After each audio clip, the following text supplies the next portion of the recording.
Comment fait-on pour traverser la période des fêtes le plus sereinement possible, alors qu'à l'intérieur de nous, c'est un véritable tourbillon?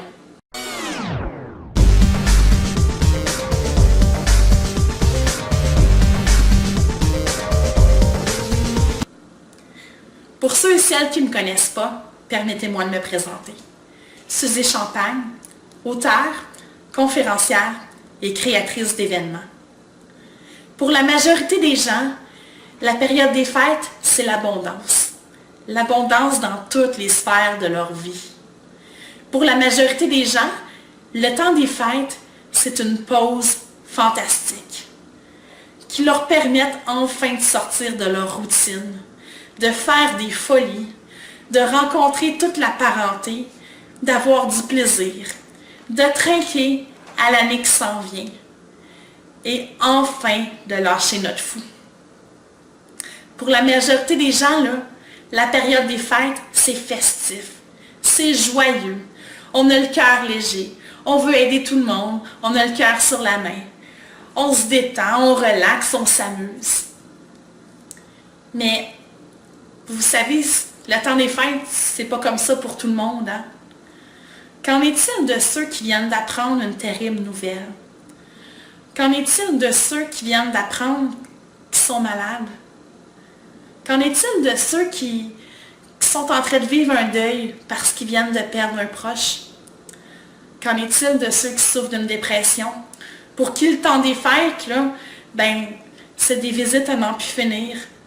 Puis c'est d'avoir leur sourire artificiel puis de faire à semblant. Qu'en est-il de ceux qui voudraient être capables d'offrir de l'abondance financière à leurs proches, mais qui ne sont pas capables parce que financièrement, ils viennent de perdre leur job? Qu'en est-il de ces gens-là qui se posent la question, est-ce que je vais être capable de me présenter à mon party de Noël parce que je n'ai pas les moyens de cotiser pour le repas? Ces gens-là, eux autres aussi, ils vivent Noël, mais pour eux autres, ce n'est pas nécessairement la joie tout le temps. Vous savez, peu importe la raison pour laquelle on trouve ça difficile en ce moment, le temps des fêtes, mais très souvent, les défis sont les mêmes. On fait face à plein de dilemmes, puis on vit des problèmes qui sont similaires. Premièrement, on a peur. On a peur d'être jugé par nos proches. On a peur de se présenter au party de famille et de se faire poser plein de questions. Hein? C'est pour ça que certains, par réflexe, vont dire « j'ai pas envie d'y aller. Pour Noël, cette année, je reste chez moi. » Pour d'autres, ils vont décider de se présenter quand même au party. Mais ils vont s'isoler dans leur coin. S'isoler dans leur coin et être témoins du plaisir des autres. En essayant d'être le plus petit possible. D'être le plus petit possible parce que ça ne leur tente pas de se faire poser des questions. Pour d'autres, on va mettre un masque. On va mettre un masque. On va avoir notre beau sourire artificiel. On va s'amuser. Les gens ne verront pas qu'on est triste, mais à l'intérieur de nous, ça va bouillonner. On va accumuler des couches, puis quand on va arriver à la maison, on va éclater.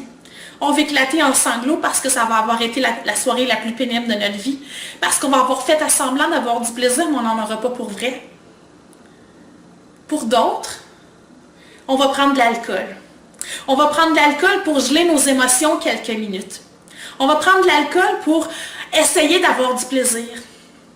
Mais vous savez, si vous êtes de ce type-là, un peu comme moi, une surdose d'alcool va faire en sorte que finalement, vos émotions qui ont été gelées temporairement vont finir par éclater puis ça va sortir tout croche.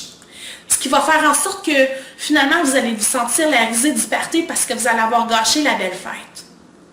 Pour d'autres, vous allez avoir du plaisir, mais votre corps, avec la surdose d'alcool, ça ne fonctionnera pas. Vous allez passer la nuit aux toilettes à vomir votre soirée. Mais si vous vous sentez comme ça en ce moment-là, dites-vous que moi, je vous comprends parfaitement. Parce que j'ai déjà passé par là il y a plusieurs années. J'ai déjà passé par là parce que quelques semaines avant Noël, j'ai tout perdu. Ma job, je me suis séparée, je me suis ramassée sur l'aide sociale. Je n'étais pas capable de payer un cadeau de Noël à mon fils. En fait, ce que je lui ai offert, c'est d'aller vivre avec moi chez sa grand-mère. avec 4 sacs de poubelle. Ce Noël-là, j'avais pas envie de fêter pantoute. Mais je vous le dis, j'ai quand même trouvé des solutions. J'ai mis en place des actions pour faire en sorte que ce qui devait être pénible au départ a été surmontable. Et aujourd'hui, je me permets tout simplement de vous partager une histoire. Une histoire qui peut peut-être vous aider, qui peut peut-être vous aider à traverser cette période plus difficile de votre vie, puis finalement à grandir, puis à passer quand même un beau Noël. Cette histoire-là, je l'appelle tout simplement l'histoire de la boîte de céréales Rice Krispies, du camion de pompiers, puis du petit gars. Vous savez, je vous l'ai dit, je me suis ramassée sur l'aide sociale en pleine crise de séparation 3 semaines avant Noël. Et cette année-là, dans mon party de Noël, il y avait un beau Père Noël qui attendait les enfants. Et on avait pris une entente que chaque parent devait acheter un petit cadeau pour leur enfant. Vous savez, lorsqu'on passe d'un salaire familial de plus de 100 000 par année à l'aide sociale, on est triste. Parce qu'on se pose la question, comment est-ce que mon petit bonhomme de 4 ans va réagir si je lui ai dit toute l'année que s'il serait gentil, il y aurait un gros cadeau. Il a été gentil toute l'année, mais mon petit bonhomme cette année, il va juste avoir un camion de pompiers. Parce que mon budget, là, c'est 20 $. J'ai même pas d'argent pour acheter une boîte pour mettre le camion de pompiers. Tout ce que j'ai sous la main, c'est une boîte de Rice Krispies. Donc, je vais prendre le camion de pompiers, je vais le mettre dans la boîte de Rice Krispies. Je vais l'emballer un peu tout croche parce que j'ai de la peine. Je vais me garder un budget d'1 $ pour acheter une boîte de Kleenex. Je vais la mettre en dessous du sapin parce que je veux pas que mon garçon soit mis de côté. Parce que quand le Père Noël va être là, il mérite un cadeau lui aussi. Même s'il a été gentil et qu'il m'a demandé un PlayStation, cette année, c'est juste ça que je suis capable d'y offrir. J'ai de la peine à l'avance, mais c'est pas grave. Je vais lui offrir un Noël, puis je vais aller à cette fête-là. C'est dans cet état-là que j'étais cette journée-là, lorsque le Père Noël est arrivé. J'avais ma boîte de Kleenex, puis je m'apprêtais à pleurer toutes les larmes de mon corps, parce que je le savais que mon garçon méritait plus que ça. Mais le Père Noël, lui, il ne connaissait pas mon histoire. Il ne savait pas que je m'étais séparée. Il ne savait pas que ça allait si mal que ça. Donc, quand c'est arrivé le tour à mon fils, il était tout joyeux. Il a pris la boîte emballée, puis il l'a présentée à mon garçon. C'est vraiment comme ça que ça s'est passé. Oh, oh, oh! Nicolas! Est-ce que tu as été gentil cette année? Oh oui, Père Noël! J'ai été très gentille cette année! Oh, oh, oh! Qu'est-ce que tu as demandé au Père Noël? Père Noël, je suis certain que je vais avoir la PlayStation que je voulais, hein? Oh, oh, oh! Mais je crois bien qu'il y a un PlayStation dans cette boîte! Vas-y, mon garçon! Déballe la boîte de Rice Krispies! Non, la boîte de cadeaux! Merci, Père Noël! Je vais aller l'ouvrir avec maman! Parce que je sais qu'elle aussi va être contente de jouer au PlayStation avec moi! Et là, mon garçon a pris la boîte qui est emballée. Il est venu s'installer près de moi. Il l'a déballé. Puis j'avais tellement de peine que j'ai pas profité de ce moment présent-là avec mon fils. En déballant la boîte, il a hurlé. Mais il n'a pas hurlé de tristesse, il a hurlé de joie. Savez-vous ce qu'il m'a dit? Maman, le Père Noël, là, il mange la même marque de céréales que moi au pôle Nord.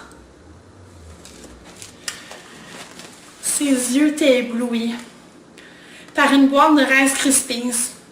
Parce qu'il venait de comprendre, lui, à 4 ans, que le Père Noël mangeait les mêmes céréales que lui au pôle Nord. Je vous jure, ça a mis un petit baume dans mon cœur. Ça ne m'a pas donné un gros sourire, mais ça m'a permis d'enlever mes boîtes de mouchoirs puis de profiter de l'instant présent. J'ai regardé mon fils, puis j'y ai dit, ouvre la boîte de céréales. Il doit y avoir quelque chose à l'intérieur. Et saviez-vous qu'est-ce qu'il y avait à l'intérieur? Le petit camion de pompier. Pas la grosse PlayStation. Mon fils, il a regardé le petit camion de pompier, puis il était super joyeux. Il a dit, oh Père Noël, c'est exactement le petit camion de pompier que j'ai demandé depuis des années. Vous y avez pensé pour vous me l'avez enfin apporté, Père Noël. Et Père Noël, j'ai la plus belle caserne du monde. J'ai une caserne Rice Krispies. Et là, tous ses cousins et cousines qui étaient là, qui avaient eu des plus gros cadeaux que lui, se sont approchés.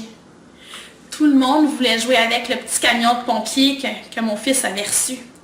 Mais surtout, tout le monde le trouvait chanceux d'avoir reçu une boîte de Rice Krispies pour Noël. Le petit camion de pompier, il l'a prêté. Mais il n'était pas question que personne touche à la boîte de Rice Krispies. Ce Noël-là était le Noël le plus important de ma vie. Parce que j'ai réalisé que ça n'avait aucun rapport avec l'argent, le temps des fêtes. Le temps des fêtes, c'était juste d'être avec les gens qu'on aimait. C'était ça le temps des fêtes. Puis le temps des fêtes, c'était d'être nous-mêmes tout simplement. Vous savez, tout est dans la façon de présenter les choses. Le Père Noël, lui, il ne savait pas que j'étais triste. Il ne savait pas que j'avais vécu des problèmes. Il avait présenté son cadeau d'une façon fantastique. Tout est dans la façon de présenter les choses. C'est pas tout le temps facile de dire penser positif. Il faut penser positif, on est capable. Mais tout le monde est capable d'être optimiste, par exemple. Si ça ne va pas en ce moment, essayez pas d'être juste dans une joie intense puis de penser positif à 100% pour camoufler vos émotions. Non. Mais essayez d'être optimiste, par exemple. Comment se fait-il que 2 personnes qui apprennent qu'ils ont le cancer vont s'en sortir différemment? Comment se fait-il qu'il y en a un qui va préparer juste son testament puis qui va focusser sur la mort qui s'en vient, tandis que l'autre va profiter de chaque seconde qui passe pour dire aux gens qui les aiment? Comment est-ce que ça se fait, ça? Comment ça se fait qu'il y en a un qui va déjà mourir alors qu'il reste 3 mois à vivre, alors que l'autre va profiter de ces 3 mois-là pour faire ce qu'il a besoin de faire selon ses propres capacités physiques et émotionnelles à lui? Tout est dans la façon de voir les choses. Il y en a un qui est pessimiste, puis il y en a un qui est optimiste, qui essaie de voir le beau côté des choses, même si c'est pénible. Donc, d'être optimiste va vous aider à passer un meilleur temps des fêtes, c'est certain. Un autre truc que je vous donne, connectez-vous à votre cœur. Soyez vous-même. Ça ne sert à rien d'avoir un sourire artificiel si on ne se sent pas bien. Vous êtes capable de le dire à la personne qui vous reçoit. Je suis là, j'ai besoin de toi. Puis, ça se peut que je parte plus de bonheur parce que je vis des périodes difficiles. Ça se dit. Puis lorsque vous le dites aux gens, vous allez être surpris de la réaction des gens. Les gens vont vraiment vous comprendre. Les gens vont vraiment être empathiques. Les gens vont peut-être même vous chouchouter et faire plus attention à vous. Ce qui va faire en sorte que finalement, cette fête-là que vous ne vouliez pas aller ou que vous vouliez aller avec un sourire artificiel va peut-être être la plus belle fête de Noël de votre vie. Le truc le plus important, selon moi, c'est les anges. Que vous croyez à la religion ou pas, c'est pas important. Moi, ces anges-là, je les appelle les anges humains. Puis, dans la période des fêtes, on en a toutes des anges humains. Les gens sont d'une générosité extrême. Profitez de chaque ange humain qui va vous côtoyer dans le temps des fêtes. Profitez de chaque câlin. Profitez de chaque moment avec eux. C'est comme ça que vous allez vous en sortir. C'est en focusant sur ce qui vous reste, au lieu de regarder tout ce que vous avez perdu. C'est juste en acceptant les câlins de ces gens humains-là, de ces anges humains-là. C'est juste en acceptant d'être qui vous êtes, dans votre splendeur. Vous savez, je le dis souvent, le bonheur, c'est pas l'absence de malheur. Puis malgré les gros malheurs de la vie, on est capable de trouver des petits bonheurs au quotidien. Si la période des fêtes était un DVD dans lequel vous pourriez peser sur off, prendre un temps d'arrêt, prendre un temps de recul sur vos problèmes pour vraiment profiter du moment présent, moi je vous le garantis, ça va vous aider. Ça va vous aider. Ça va même vous permettre de rire, d'avoir un peu de plaisir, même si c'est juste quelques minutes. Puis une fois que ça va être fait, une fois que vous allez avoir pris ce temps d'arrêt-là, que vous avez besoin de prendre cette distanciation-là, ça va peut-être vous aider à voir plus clair. Puis en voyant plus clair, à trouver des solutions que vous n'avez peut-être pas vues au premier abord. C'est difficile, je vous comprends, mais il ne faut pas juste passer au travers du temps des fêtes. Il faut en profiter selon ses propres capacités. Aujourd'hui, moi je vous le dis, dans ma vie, il s'est passé plein de choses cette année. J'ai vécu des vrais hauts, des très beaux hauts. J'ai vécu des bas aussi. Mais j'ai juste envie de vous dire merci. En cette période des fêtes, moi j'ai juste envie de vous dire merci. Que vous soyez un fan sur Facebook, que vous soyez une connaissance, que vous fassiez partie du même cercle d'excellence que moi, que vous faites partie de ma famille, que vous êtes un ami proche, ou que vous êtes juste une personne qui vient de me découvrir. Moi, j'ai juste envie de vous dire merci. Merci parce que ça fait 8 ans que j'ai le privilège de me lever à tous les jours et de faire le métier que j'aime. Merci parce que ça fait plusieurs années que les gens qui m'entourent sont positifs et c'est avec eux que je vis des moments de joie. Merci parce que le temps que vous passez à écouter mes vidéos, vous pourriez faire autre chose. Vous avez choisi de passer ce 5 minutes, ce 10 minutes, ce 15 minutes-là avec moi. Et ça me fait chaud au cœur. Vous savez, moi, 2016, cette année, je ne prends pas de résolution. La seule chose que j'ai décidé, c'est d'écouter mon cœur. C'est mon cœur qui va me dicter toute l'année. En fait, il y a plein de belles surprises qui s'en viennent parce que je suis vraiment connectée avec mon cœur cette année. Je ne vous en parle pas tout de suite, je vais vous en parler dans une autre capsule. Mais pour cette vidéo de Noël, pour cette vidéo du Nouvel An, moi j'ai juste envie de vous souhaiter un beau temps des fêtes. En cette période de Noël, je vous souhaite 4 choses. Je vous souhaite un baiser tout neuf de santé. Parce que lorsqu'on n'a pas la santé, c'est difficile. Je vous souhaite un nouveau souffle de bonheur. Que le vent du Nord vous amène un nouveau souffle de bonheur dans votre vie qui va vous permettre d'avancer un pas à la fois vers la réalisation de vos rêves. Je vous souhaite sincèrement un rayon de sourire. Parce que le sourire, c'est la seule prescription sans ordonnance qu'on peut donner au monde entier. Si vous l'avez, ce rayon de sourire-là, même si à l'extérieur, des fois, la température est maussade, vous allez vous sentir bien à l'intérieur. Donc, je vous le souhaite, votre rayon de sourire. Mais surtout, ce que je vous souhaite, c'est des millions de fous rires. Parce que dans chaque fou rire, il se cache une larme. Mais cette larme-là, c'est pas une larme de tristesse. C'est une larme de joie. Et elle illumine tout sur son passage. Joyeux temps des fêtes. Bonne année. Soyez entourés des personnes les plus pétillantes au monde. Pétillez cette année. Pétillez, amusez-vous, passez au travers des épreuves difficiles. Servez-vous de l'échec pour vous remonter. Soyez heureux, vivez du bonheur avec les gens que vous aimez, mais surtout, soyez connectés avec votre cœur. Merci. À bientôt.